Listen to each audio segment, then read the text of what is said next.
going to go meet up with our friend Thom Wall, who's an extraordinary juggler, would you say? Absolutely. Very, very good juggler. Has brought back the gentleman juggler style, which Yes. is amazing. And just so happens that he lives right off of the route we're taking, so we're gonna pop in and say hello. Yeah. Yeah, Trixie.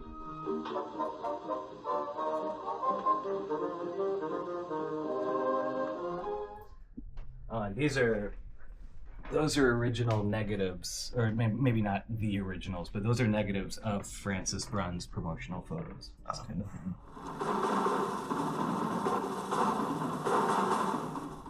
Not sure how old those are. That is so cool. But the number one most exciting thing in this house.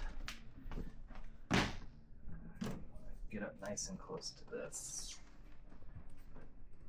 So that is an ancient Greek or Greco-Roman lekythos from 500 BC with a woman juggling 3 balls of yarn on it. It's being deaccessioned from a museum in Washington, D.C. a couple of years ago. And I like to describe that as the worst financial decision I've ever made. But it's pretty cool. I'm hoping to put it on, get it on loan to a museum somewhere, so I can, I give these lectures about ancient history, ancient juggling, and sports and games and stuff. So That is so cool. so that's pretty dope. That is so cool. Yeah.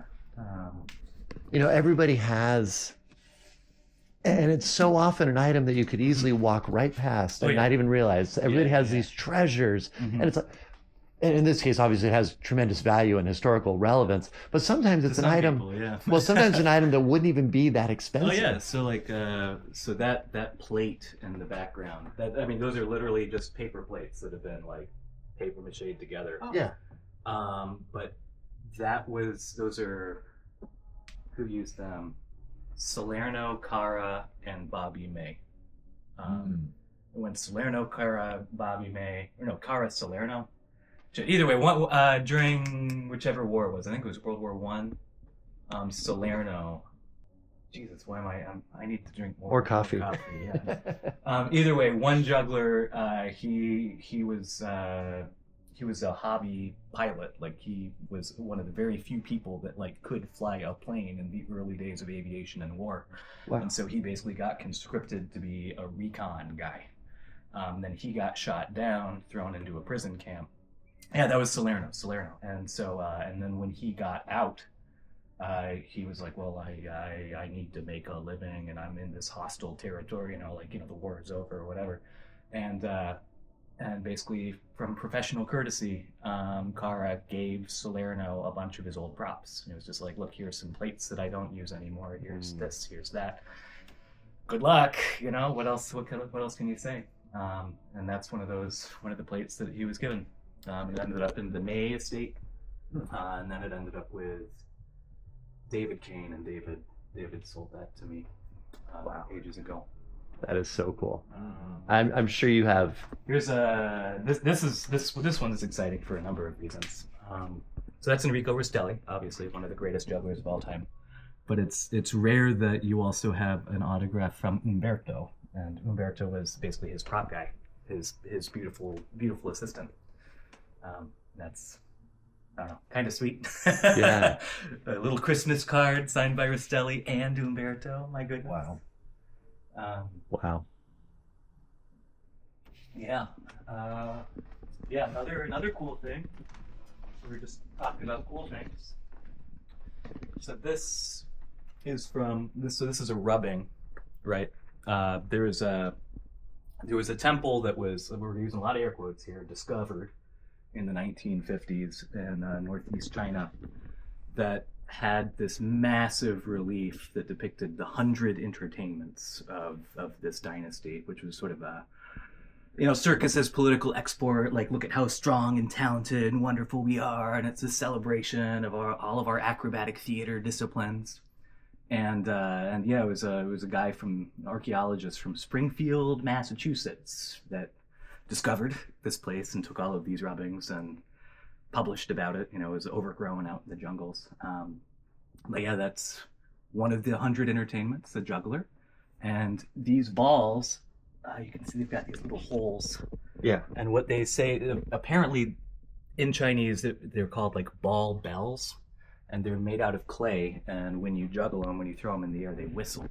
Like a whistling Diablo, kind of. Like a whistling Diablo, yeah. I don't know if I can. I've been trying to replicate a ball bell. I just think it would be the most fun thing in the world. Yeah, it's upstairs.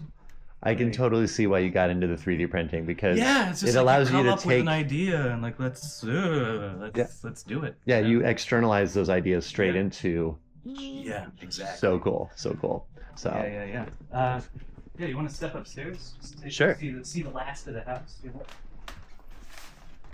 My Pelican vault. Oh, I'm so excited! I got that for $70 from some guy. Nice. Wow. Yeah, that's Great gonna be deal. for Oh my some, gosh. like, 3D equipment. We already got a tour of the downstairs. That's another workshop area and studio area. And, Yeah. oh wow. Yeah, I have no idea who used to own these. These were sold to me by the grandchildren of some vaudeville performer who did not care enough to even remember their grandfather's name. Wow. But I'm pretty sure these are Van Wyck, and I'm pretty sure that this guy, I mean, these are pretty heavily modified. But there are a couple of places where it looks like, he totally gimmicked some stuff. Like there are spots for like a little pin. It's kind of funny. And this is, a totally DIY mouth stick. Like the fact that you would bite into it like that. Like you see where all the paint's worn off. Wow. That seems like a real bad idea. I'm sure it's not lead based or anything. Yeah. I'm sure. I hope too. Did you make those? Yeah, I make the IJ Teams trophies now. The original mold broke, and John and Owen were despairing, and now I make 2 of these every year. That is the program from Enrico Rastelli's funeral. I know the things you find when you look for them. I think I paid 50 cents for that on the French postcard collecting website. Oh my That gosh. is ephemera from his funeral. Pretty wild. So yeah, kind of call this the Rastelli room. I don't know. And none of this is like. We have an autograph of the Dalai Lama right next to the autograph of Chris Cremo.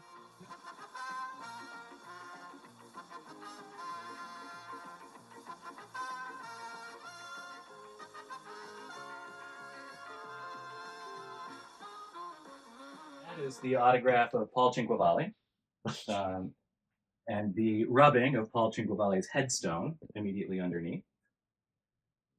From London. I was working in London, and Did you make that? Yeah.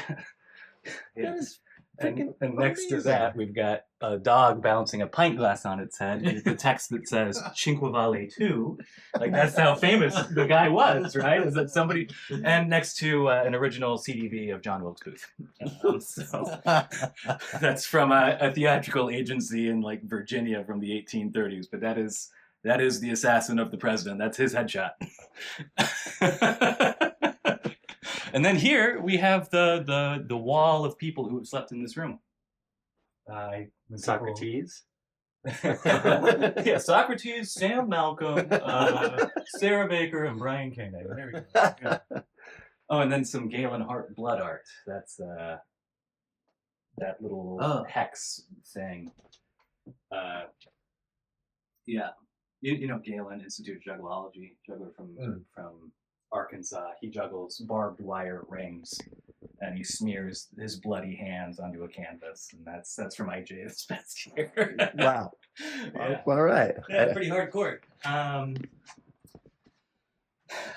That is the mission patch of the first juggler in outer space. Taught to juggle by Laura Green, the juggling queen, Miss Tilly.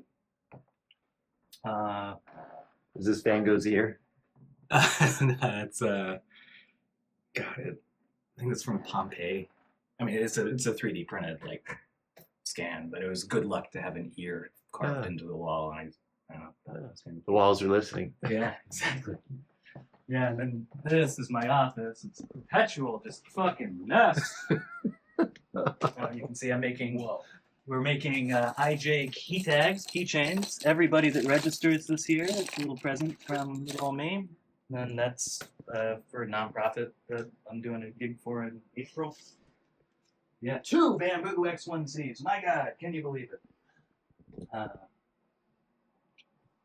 Yeah. Trying to think. There's nothing really that interesting. This place is a fucking mess. I beg to differ. It's all Have you deeply seen fascinating. the wall of erotic circus art? Some of this stuff, like, do not let me make you guys miss your flight. I could talk about some of this shit for forever. We're gonna have to split pretty soon because we still have to actually go drop the car, shuttle back, and we have a lot of gear because I gotcha. But you're flying out today? Is that the? we are, yeah. So here, I'm actually gonna stop it here. So Sweet. thank you. Yeah, it's always a pleasure. Thanks for showing us around. Yeah, man. Always. Thanks. We just got a quick tour of Thom Wall's house, which was Amazing. It was amazing. It was absolutely unbelievable. And I was just saying to Noah, I had no idea what to expect. Whoa. I had no idea what to expect, but having seen it, that's exactly what I expected. He's a creative genius, so of course it's projects just exploding and ideas exploding and reference materials and books and history, and it was amazing. It was drinking from the fire hose. I seriously, I wish I could spend hours there combing over every piece and just because everything has a story. It was beautiful and amazing, and so thankful to Thom for giving us a quick tour. I would like to go back at some point and spend a day with him just seeing what his process is, and yeah, super cool. But these are the kinds of treasures that you get to experience when you are traveling and on the road. You make friends, you make connections, other people who are living this lifestyle, they open their world to you and you open your world to them, and it's this synergy, and I live for those moments. So again, to Thom, thank you for sharing. And I also asked him if I could do an interview with him at some point, and he said absolutely. So hopefully in the future we'll get an interview with Thom and find out more about his process and genius, because that's absolutely what it is. He is a creative genius. So, and we all need more creative genius in our life. So let that be inspiration to you as well, to bring your inner creative genius to life. Whatever your process is, run with it and let the world see and be a part of what is within you to bring to the physical, to where we can all enjoy it. Thank you.